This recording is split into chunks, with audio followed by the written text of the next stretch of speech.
welcome back to Dime Days. I'm Abby. And I'm Bree. She's 7. And she's a 3. And today we're going to talk about therapy. So buckle up, it's gonna get real. It's gonna be a bumpy ride. What is that from? Oh, from Harry Potter. And from the night bus. Ooh. From Harry Potter and the Prisoner of Azkaban. Sorry, I had to make sure that I knew what I was saying. All her Harry friends out there. All my Harry friends. Some of my friends Harry. Like Harry Potter, right? Potterheads. Oh, Potterheads. Come on. That sounds even worse. Whatever, leave the fandom alone, okay? I can't hang. The 3 of you really just came out making sure that I knew the answer to that. Oh my gosh. The 7 of me just had to like You really have a visual buckling up. That's funny. Oh my gosh. Okay. All right. So yes, we're going to talk about therapy today. We're not going to go in detail with anything just because it is our private life. But just maybe this will give you some encouragement if you were thinking about going to therapy. Yeah. So first question, why did you start going? So for me, I started going to therapy when I was a freshman in college. I started going because I had just gotten out of a really toxic relationship. I had like walked away from the Lord for a little bit and then was deciding to like recommit my life to Jesus. And I was having a really hard time doing that. So therapy, the goal for me was I knew eventually I wanted to get married. I knew eventually I wanted to have kids, and I didn't want to be a mess of a parent when those things did happen. So really it was like a future plan to like start improving myself then. And which I think that kind of speaks to a healthy person's mindset, because if you are going to therapy to like save yourself and to like save your situation, that's an immediate red flag that you are in an unhealthy mindset. Whereas Bree's mindset was a very healthy mindset to be in, is that she was preparing for the future. So she went into therapy for a very healthy reason. And then I went into therapy for a non-healthy reason. Just about getting into details, my husband and I started we went to marriage counseling. We also had some mentors that really helped us a lot too. When did you go? And that was in 2017. We unofficially started talking to other people about our relationship. And I don't want to call that therapy, but they were our church leaders. And so we used that as an outlet. And then at the end of last year, we went to a professional marriage counselor. So that's that. Next question. How did you feel the first time? The first time I went to therapy, I kind of walked in with high hopes thinking like it was gonna change me in that room, like first day. You'd have like a 2x4 hit to your head and you'd change. Yeah, also you have to remember, I was in the mindset of like, I need like all these things fixed. I came with like a laundry list of like, I wanna be better here, here, here, here, and here. And she was like, okay, we need to take this in stride. So, she kind of just let me talk, and I was kind of feeling frustrated, to be honest, because I like to converse with people, and I like there to be a little bit of give and take when I have conversations with people. I don't want to talk to somebody who's not going to tell me about themselves, because then I feel like I can't trust them fully. Yeah. And I also feel like I need to be affirmed when I talk, like little things like okay or yeah, or like even a head nod. And she was just very like content, like she would nod every once in a while. And I felt like I was nervous talking myself into a storm. Yeah. And I kind of went into like a small panic attack while I was in the room with her, because I didn't feel like I was being affirmed, and that thus came the codependent part of my personality, which I realized then, and then just kind of came full slew like 2 years ago. Wow, holy cow. Yeah. But yeah, anyway, so how did I feel? I was a little disappointed walking out, not feeling like any of those things had gotten fixed in that one session, but I did look up. You went back. So. I did go back. I went back. Yeah. What about you? And so I also was talking about like professional marriage counseling. I've also gone individually, I should say that too. So I went with my husband a few times, and then now I go as an individual. So the first time marriage counseling, it was relieving to have a third party. Because you can ask your mom, you can ask your dad, you can ask your friends, you can ask anybody for marriage advice, but they're going to be biased because they have seen they've seen your relationship in the past, or they know you as a person, maybe not your spouse as much. And so it was nice to have an unbiased opinion, and my husband and I really got a lot from just being able to talk through things, because that was really what we did the most, is we were just able to have safe conversations. And now, current day, we have those safe conversations at home. And so I think that was exciting for me. Then as an individual, I had the same experience. I went because of quarantine. I started as an individual because I was struggling with my mental health during quarantine, being alone. And so I was expecting to like walk out of there and walk on sunflowers and daisies and be happy. But that wasn't a realistic expectation. And so now looking back, I know that I felt that way because I knew that it was going to take me somewhere. And so I felt like I knew therapy was going to help, but I wanted to help that day.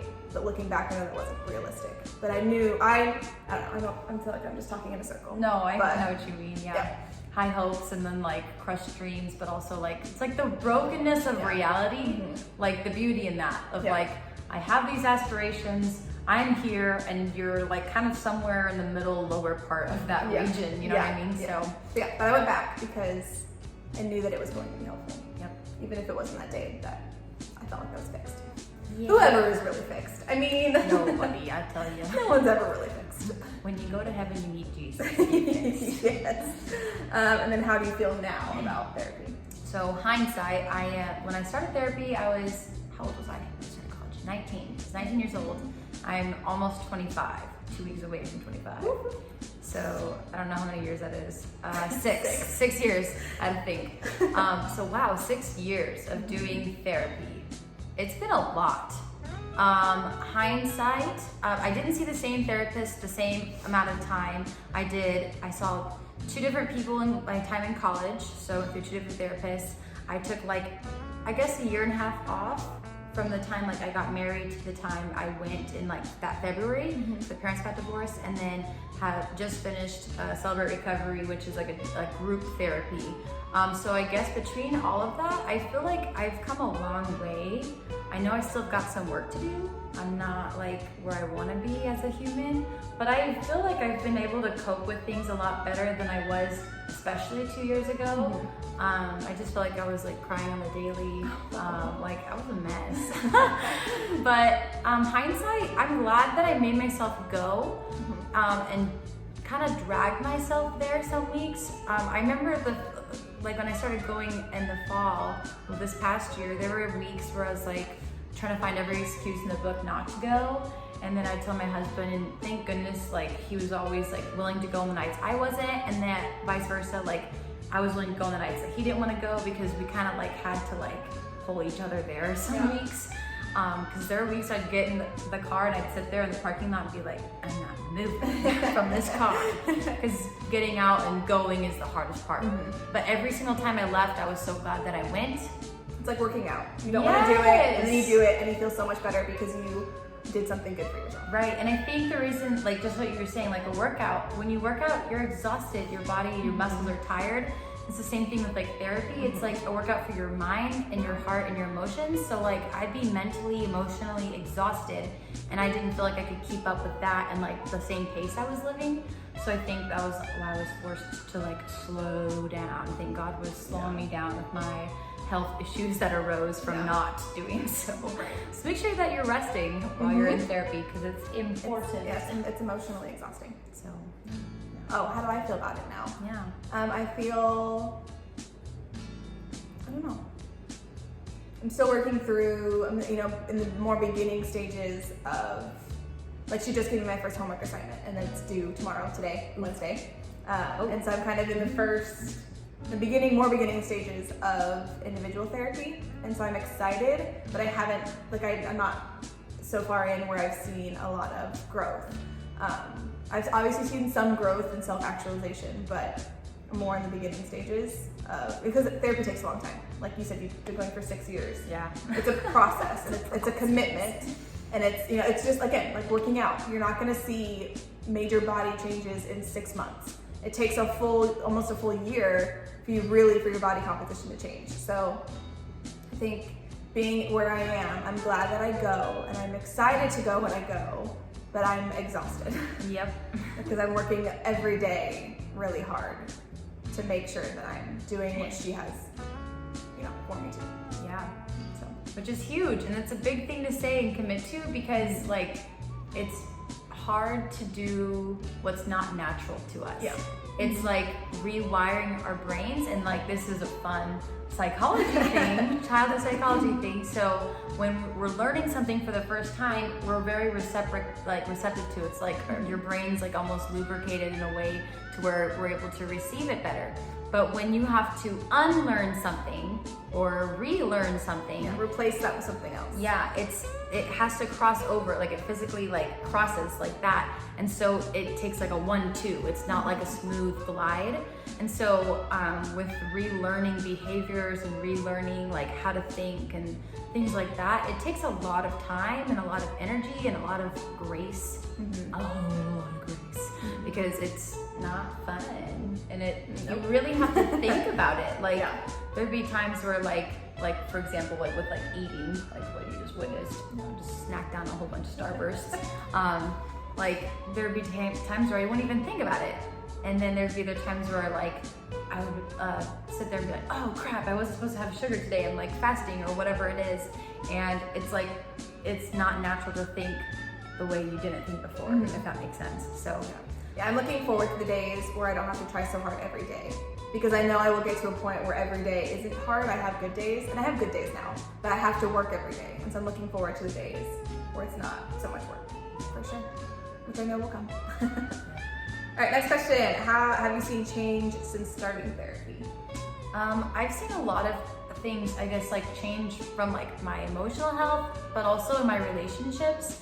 I think, you know, when I first started therapy, like broken relationship, blah, blah, blah, to now I'm married, 2 years, which is crazy. I've seen myself change a lot. I used to be like very afraid. I'm still like afraid of like people not liking me, but that's just like, again, the codependency part of my personality that I have to keep working on, because I went to therapy for that this past year and still have work to do in that area. But I feel like it's not as like dramatic as it used to be. Like I don't feel like I need to crawl on hand and knee anymore to like, please like me type of a thing. Where I think before, like definitely it was like almost like desperation, like feeling like this neglect. So I feel like I've seen myself change in that area. But then I've also seen like myself being a lot more firm in my boundaries with like certain people in my life who typically take advantage of them. So like, you know, if they decide to change their mind about something and I've already made plans to replace that, be like, listen, like you changed your mind. I set this boundary for myself, and like, you know, that can no longer happen. So, which is a big deal for you. Yes, because I'm a yes man. Yeah, and so it's so saying no is hard for me, and so when I have to say no and like be firm in that, it like rips me to shreds inside. But I feel like lately it hasn't. Like I feel like I've been able to be like, no, that's okay, and like not feel bad about it. Like I don't feel guilty for saying no, which is really big. So that's probably the biggest change. And then that I'm trying to be nicer to myself. So like mentally, like that's how I am too. I'm been much nicer to myself, because as a 3, I'm an overachiever, and so I expect to be good at therapy, and I expect to be good at everything because I want to be good at everything. And so, I mean, I'm not good at therapy because you can't be good at therapy. Like there's literally no way to be good at it. So I've been much nicer to myself in my mental space during those hard days, for sure. That's the biggest change that I've seen, because I'm a really big critic of myself, and everybody is, but I think for 3s it's especially hard because we have these goals, we have these really big goals, and when we don't hit them, we're so hard on ourselves. But sometimes we set too big of a goal, and then you're hard on yourself because like, well, I'm just dumb, I set too big of a goal. It's like this whole cycle of being hard on yourself. So that's the biggest change that I've seen, for sure. And lastly, do you believe that therapy is for everyone? Yes, I do. I think everybody has room for improvement. I think it can't hurt you to go. I've met people who are like, I'm fine. I remember when my stepmom was, or not my stepmom, my husband's stepmom was telling us to go, like as a couple, because we just been through like a lot of crazy. I was like, she thinks I'm a broken person and blah, blah, blah. And the fact is, we all are broken people. So like really, we have nothing to lose when it comes to therapy. So do I believe therapy is good for everyone. Yes, I think everyone should go at least some point in their life so they can reevaluate like their life, you know? It's good perspective, good dose of perspective. Yeah, unbiased opinion. And I agree. I think therapy is for everyone. I think at the right time and in the right place and with the right person. Because you can have a therapist. Like for example, I will never see by myself a male therapist because it's just not a healthy. It's a boundary that I have set, and with, you know, and my husband will never see a female therapist. Yeah. And so that's something to consider too when you're picking a therapist. And then at the right time, my husband, you know, so trying to be encouraging to me was like, hey, you should, you know, go to therapy, you know, because I'm going to the same place that we went. He's like, you know, we had such a great experience there. They can really help you. And I was being so stubborn. I had the same thought, like, I'm not broken. There's nothing wrong with me. I'm fine. But then I had to come to the realization that I needed therapy instead of somebody else telling me. So I think with the right person at the right time, and then in the right type of therapy. There's all different types of therapy. There's all this crazy stuff that they can do. There's with like you don't have to talk, and they can do therapy. So there's all this crazy stuff that people can do just to kind of recenter yourself and get healthy.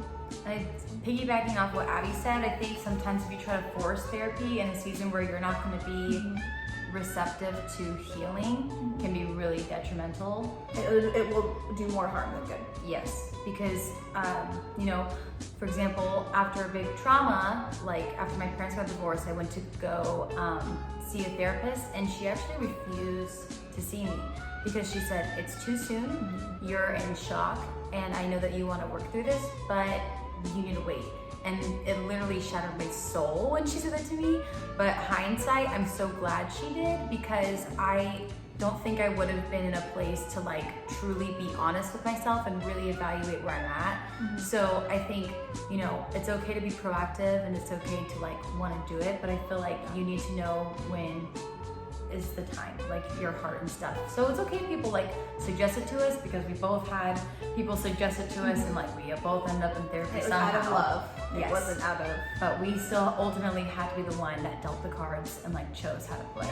I think of it as like a band-aid. Like you put a band-aid on a wound to, in the meantime, protect that wound from any more harm. And so if you take that band-aid off too early, your wound will get infected or it will get worse. And so you have to wait the proper time to then remove the band-aid and open the wound again, which that's exactly how like your soul and therapy works, in my opinion. Yeah, totally.